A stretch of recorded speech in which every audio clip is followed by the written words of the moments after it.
안녕하십니까? 오늘 우리는 십자가의 두 가지 중요한 차원, 곧 은혜와 연합에 대해 깊이 탐구해 보고자 합니다. 특히 로마서 15장 1절부터 13절까지의 본문을 통해 진정한 공동체가 지향해야 할 청사진을 시각적으로 함께 살펴보겠습니다. 먼저 담당, 즉 서로의 짐을 짊어지는 것에 대해 이야기하고 싶습니다. 믿음이 강한 자는 결코 자신의 권리나 자유를 주장하기에 급급해서는 안 됩니다. 오히려 믿음이 연약한 지체들의 약점과 부족함을 이해하고 함께 짊어지는 책임감을 가져야 합니다. 이것이 로마서 15장 1절이 우리에게 주는 중요한 교훈입니다. 우리는 신앙생활에서 두 가지 태도 사이에서 선택하게 됩니다. 첫째는 나를 기쁘게 하는 것입니다. 이는 신앙의 자유를 오직 자신의 만족을 위해 사용하는 이기적인 태도를 말합니다. 반면 이웃의 유익을 구하는 것은 형제자매들이 실족하지 않도록 그들을 세워주며 선을 이루는 성숙한 태도입니다. 로마서 15장 2절은 우리가 이웃의 유익을 구하는 것을 통해 서로 덕을 세워야 한다고 강조합니다. 이러한 태도의 가장 완벽한 모범은 바로 그리스도께 있습니다. 예수님께서는 결코 자신의 기쁨을 구하지 않으셨습니다. 오직 하나님의 뜻과 우리의 구원을 이루기 위해 모든 비방과 고난을 기꺼이 감수하셨습니다. 시편 69편 9절의 말씀처럼 주를 비방하는 자들의 비방이 예수님께 미쳤던 것입니다. 로마서 15장 3절은 이처럼 그리스도께서 우리를 위해 희생하신 본을 따르라고 말씀하고 있습니다. 성경이 기록된 목적은 무엇일까요? 로마서 15장 4절에 따르면 고난 중에도 하나님의 신실하심을 확신하고 끝까지 소망을 붙들게 하려는 것입니다. 기록된 말씀, 즉 구약의 교훈은 우리에게 내적인 자원이 되어 인내와 위로를 줍니다. 그리고 이 인내와 위로를 통해 우리는 궁극적인 목적지인 소망에 이르게 됩니다. 성경은 우리의 모든 어려움 속에서도 흔들리지 않는 희망의 근거가 되는 것입니다. 그렇다면 우리는 어떻게 공동체로서 하나가 될 수 있을까요?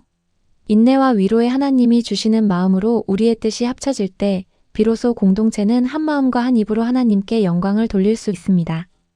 로마서 15장 5절과 6절은 이렇게 우리가 그리스도 예수를 본받아 서로 뜻을 같이하여 하나님을 향한 일치된 목소리를 내야 함을 가르쳐 줍니다.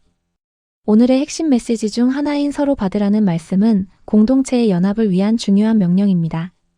그리스도께서 우리를 조건 없이 받아주신 것처럼 우리도 서로를 용납하고 받아들여야 합니다. 이것이 바로 수직적 은혜와 수평적 연합의 진정한 의미입니다. 배경과 신앙의 수준 차이를 뛰어넘어 서로를 포용할 때 우리는 비로소 로마서 15장 7절이 말하는 참된 공동체를 이루게 됩니다. 그리스도께서 이 땅에 오신 궁극적인 목적은 무엇이었을까요? 로마서 15장 8절은 예수님께서 유대인과 이방인이라는 인류의 가장 깊은 분열의 장벽을 허물기 위해 오셨다고 설명합니다. 그분의 사역은 단순히 한 민족을 위한 것이 아니라 온 인류를 하나로 묶는 거대한 계획의 시작이었습니다. 예수님의 사역은 구체적으로 어떻게 나타났을까요? 먼저 유대인을 위하여는 언약의 신실함을 보여줍니다.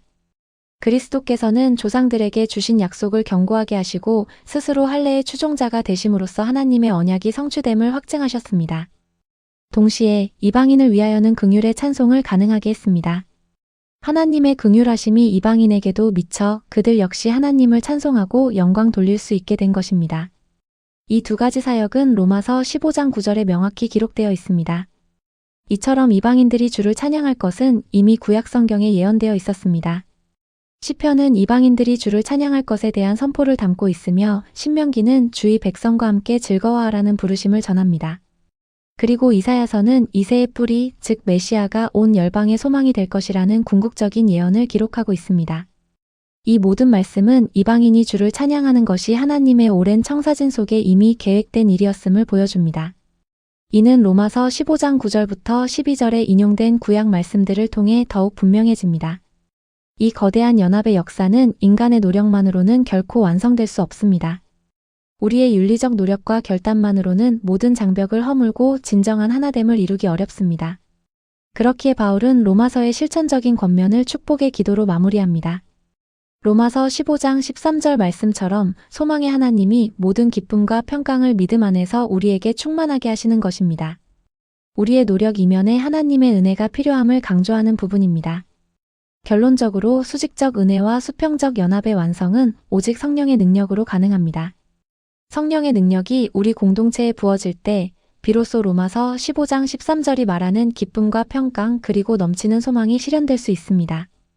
성령의 인도하심을 통해 우리는 서로를 이해하고 용납하며 진정한 그리스도 안에서의 하나됨을 경험하게 될 것입니다.